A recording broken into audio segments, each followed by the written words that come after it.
Alright, bismillahirrahmanirrahim. Assalamualaikum warahmatullahi wabarakatuh. Jadi insyaAllah anda bersama dengan saya, Cikgu Naim, dalam siri ulang kaji topik-topik SPM. Dan insyaAllah untuk hari ini saya akan terangkan untuk topik bab 1 tingkatan 4, iaitu angka bererti. Alright, jadi tanpa membuang masa, kita terus pergi kepada slide yang kita akan ataupun nota yang kita akan bincangkan untuk tajuk ini. Alright, jadi untuk tajuk ini sebenarnya adalah satu tajuk yang sangat mudah dan dia akan masuk dalam, kalau dalam SPM kita akan masuk dalam kertas 1. Alright, iaitu tajuk bentuk piawai.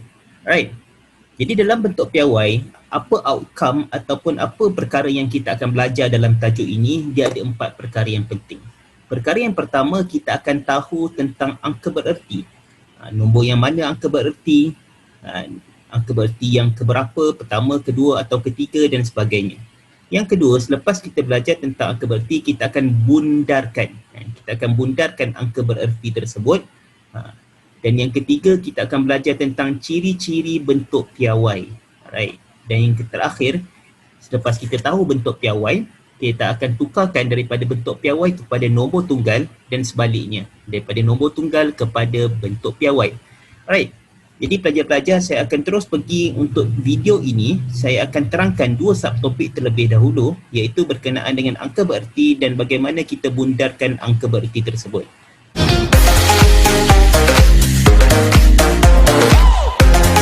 Right. Jadi dalam angka bererti ada 4 perkara ataupun 4 ciri yang kita perlu tahu. 4 poin penting sahaja, tak banyak sebab tajuk ini sangat mudah. Right. Perkara yang pertama, sebelum kita pergi, kita perlu tahu terlebih dahulu angka bererti ini dia akan bagi dalam 2 bentuk nombor. Iaitu yang pertama nombor bulat dan yang kedua nombor perpuluhan. Maknanya dia tak adalah nombor pecahan ke peratus dan sebagainya. Jadi jangan pening, hanya 2 bentuk nombor sahaja. Alright, baik, kita tengok dulu yang pertama. Yang pertama, diberitahu semua digit bukan sifar ataupun kosong adalah angka bererti. Maksudnya, nombor yang 1 digit, nombor 1 sampai 9 adalah angka bererti. Sifar tak dikira sebagai angka bererti. Tetapi, ada tetapinya. Nanti kita tengok yang seterusnya. Right. Okay, jadi kita tengok contoh dekat sini. 3,542. Semua sekali nombor dikira sebagai angka bererti. Sebab apa? Sebab tak ada nombor sifar. 3,542. Jadi 4 nombor tersebut dikira sebagai 4 angka bererti. Jadi maknanya ada 4 angka bererti lah. AB tu apa, cikgu? Alright, AB tu short form ataupun singkatan bagi angka bererti. Alright, kalau kita tengok nombor perpuluhan pun sama, 5.3687. Dikira sebagai 5 angka bererti sebab tiada nombor sifar. Boleh faham Right, kalau macam tu, kita pergi kepada poin yang kedua. Macam mana pula kalau keadaannya nombor tersebut dia ada sifar? Kalau ada sifar, kita tengok kepada kedudukan sifar tersebut. Alright, kita tengok yang kedua, sekiranya sifar itu berada di hadapan, kita tidak kira dia sebagai angka bererti. Maksudnya dia bukan angka bererti. Right, contoh sifar perpuluhan 67. Okey, kita nampak sifar dekat depan, betul? Right, bila sifar dekat depan tak dikira sebagai angka bererti, maknanya 6 dan 7 sahaja sebagai angka bererti. Jadi angka bererti dia ada 2. Right. Seterusnya kita bagi sifar perpuluhan sifar 594. Walaupun banyak nombor kat situ, kita tengok semua nombor sifar tu semua berada di hadapan. Kalau berada di depan, maknanya tak dikira sebagai angka bererti. Yang nombor yang selain daripada sifar sahaja dikira sebagai angka bererti. Bermaksud ada 3 angka bererti kat situ. Alright, boleh jelas Okey, sekarang kita pergi kepada poin yang ketiga. Poin yang ketiga, kita lihat bagaimana kalau sifar tersebut berada di tengah. Kalau sifar berada di tengah, dikira sebagai angka bererti. Alright, contoh 40,005. Walaupun ada sifar, tapi kedudukan sifar tersebut berada di tengah. Jadi kita kira sifar itu sebagai angka bererti. Jadi kita tengok dekat situ ada 5 nombor dan semuanya adalah angka bererti. Maksudnya jumlahnya adalah 5 angka bererti. Alright. Yang seterusnya kalau dalam bentuk perpuluhan pun sama. 42.097. Kita tengok ada sifar tengah-tengah.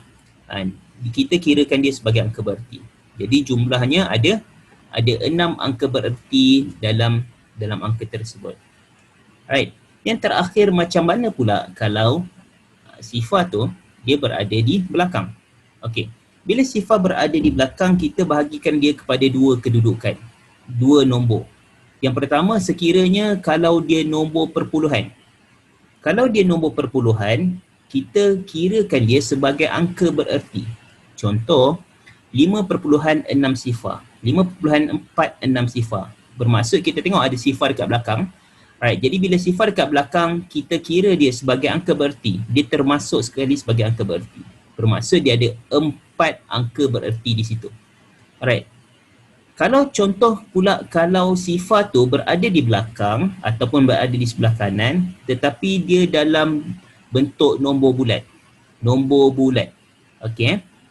Jadi, bila berada dalam bentuk nombor bulat, dia adalah bukan angka bererti kecuali dinyatakan. Bermaksud kalau tak ada apa-apa kenyataan di situ, maknanya dia bukan angka bererti. Contohnya adalah 46,000.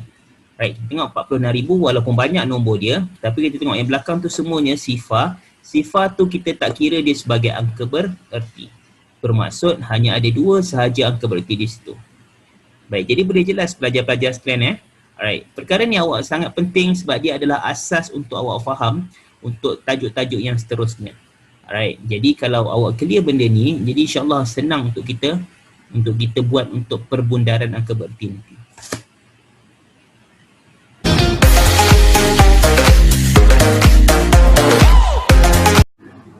Baik, sekarang pelajar boleh stopkan sekejap untuk anda buat latihan yang telah saya berikan ni. Jawapan nanti saya akan sharekan di ruang komen. Alright. Yang pertama, nyatakan bilangan angka bererti.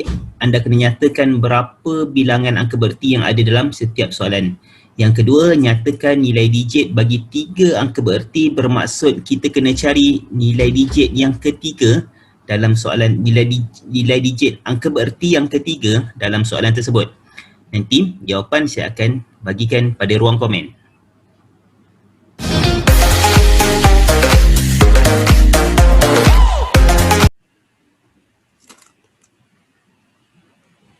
Okey, sekarang kita pergi kepada subtopik yang kedua, iaitu kita bundarkan angka bererti. Hasil daripada apa yang kita dah belajar tadi, kita dah kenal pasti mana dia angka bererti, mana yang bukan angka bererti. Alright, jadi sekarang kita nak pergi pula untuk kita bundarkan angka bererti tersebut. Alright, jadi sekarang ni kita tengok contoh yang sebelah kiri, bucu sebelah kiri. Okey, sebelum tu kita ulang kaji sikit. Okey, untuk kita bundar, mungkin ada ramai yang dah terlupa lah kot kan, mungkin ada segelintir yang terlupa. Kita tengok, untuk bundar kita kena tahu nombor kaya dan nombor miskin. Alright, contoh macam kalau nombor miskin adalah angka 1 sampai nombor 4, kita declare dia sebagai nombor miskin. Kenapa nombor miskin? Nombor ni dia tak mampu bagi sedekah apa-apa pun. Sebab apa? Cukup untuk diri dia je lah. Okey, kalau nombor 5 hingga 9, kita katakan dia sebagai nombor kaya. Sebab apa nombor kaya? Sebab nombor ni nanti dia akan bagi sedekah 1 dekat kawan sebelah. Macam mana? Okey, lagi kita tengok Right, jadi sekarang ni kita tengok contoh yang bucu sebelah kiri. Right. Bundarkan kepada 2 angka bererti. Maksudnya dalam soalan ni dia suruh kita cari angka bererti yang kedua. Daripada 67,982, angka bererti yang kedua adalah angka 7 kan. Angka 7 adalah angka bererti yang kedua. Right, macam biasa 7 kita nak bundarkan, kita perlu tengok sebelah. Sebelah adalah nombor 9. Bila nombor 9 kita tengok 9 ni kaya ke miskin. Right, jadi 9 kita tengok dia kaya. Bila kaya dia akan sedekah 1 dekat 7. Dia akan sedekah 1, maknanya 7 ni kena tambah dengan 1. Maka dia jadi 68. Okey. Dah selesai tambah 1 dekat 7, yang belakang tu terus kita tukarkan kepada sifar. Maka dia jadi 68,000. Clear? Jelas Right, kalau okey kita pergi pula kepada contoh yang kedua. Okey, contoh yang kedua lebih kurang sama. Okey, dia suruh bundarkan kepada 3 angka bererti. Bermaksud kita kena cari angka bererti yang ketiga. Alright, kita tengok angka bererti yang ketiga adalah nombor 6. Okey, nombor 1 angka berti pertama, nombor 5 angka berti yang kedua, nombor 7 angka berti yang ketiga adalah nombor 6. Alright. Jadi sekarang kita gariskan 6 and then 6 ni kita perlu tengok sebelah. Sebelah adalah nombor 4. Kita tengok nombor 4 kaya ke miskin? Nombor 4 adalah nombor miskin. Maksudnya dia tak mampu nak bagi sedekah. Bermakna kita kekalkan sahaja nombor 6 dan belakang tu kita tukarkan kepada sifar. Selepas nombor 6 kita tukarkan kepada sifar, maka jawapan dia kita akan dapat 57,600. Right. Okey, itu kalau bundar yang melibatkan nombor bulat. Sekarang kita tengok bundar yang melibatkan nombor perpuluhan. Right. Kita tengok dekat bawah sebelah kiri ni. Okey, contoh dia 376.8. Okey. Kita tengok yang depan ni adalah nombor bulat, belakang ni adalah nombor perpuluhan. Alright. Jadi soalan minta untuk kita bundarkan kepada dua angka bererti, iaitu angka bererti yang kedua.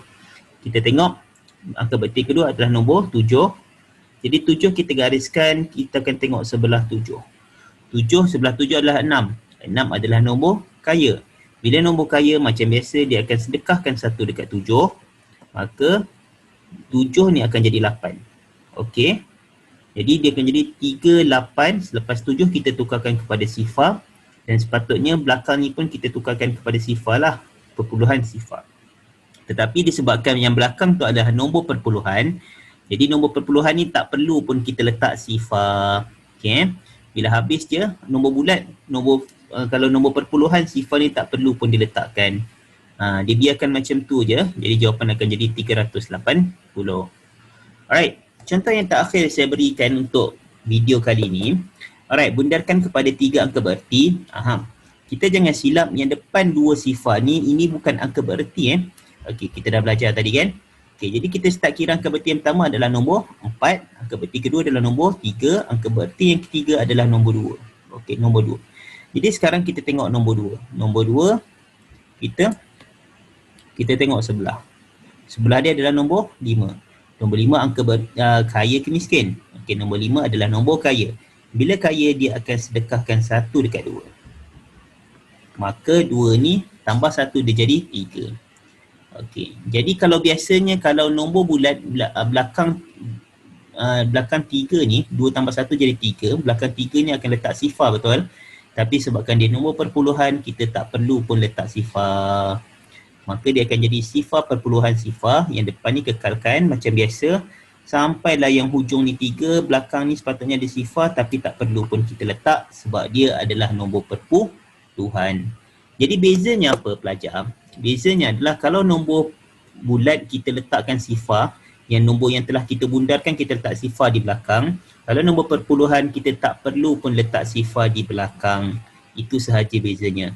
Dan keywordnya untuk kita mahir buat perbundaran angka bererti ni adalah kita kena mahir terlebih dahulu untuk kita kenal pasti yang mana angka bererti. Yang mana angka bererti dan yang mana bukan angka bererti.